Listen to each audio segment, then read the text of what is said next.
Buhay at ligtas ng nakalaya ang Pilipinong si Noraline Babadilla matapos madakip ng Hamas sa Israel noong sumiklab ang giyera sa Gaza nitong Oktubre. Matagal na sinubukang matunton ng mga opisyal si Noraline.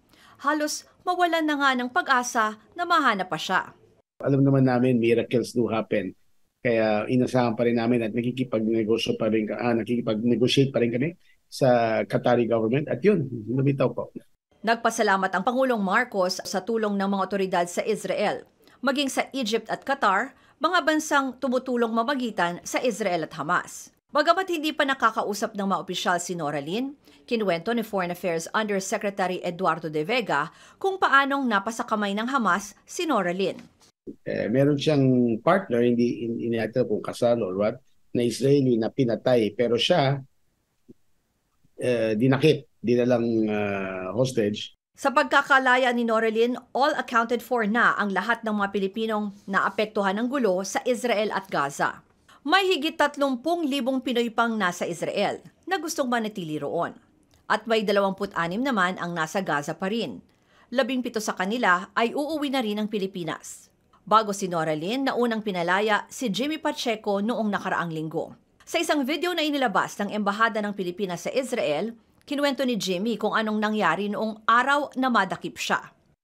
Pumasok na kasi sila hindi na rockets eh.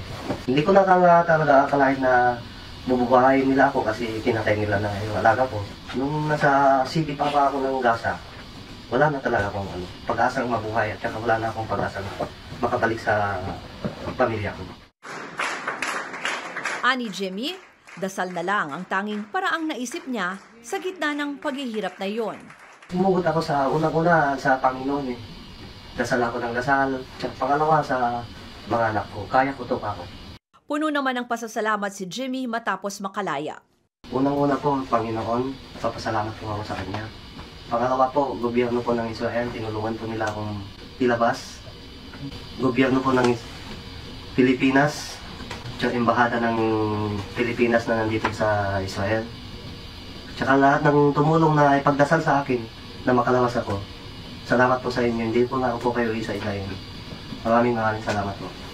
Nakatuon ngayon si Jimmy sa pagpapahinga at pag-iipon muli ng lakas. Lalo pat uuwi siya ng Pilipinas para makasama na niya ulit ang kanyang pamilya na magdiwang ng Pasko matapos ang 6 na taon.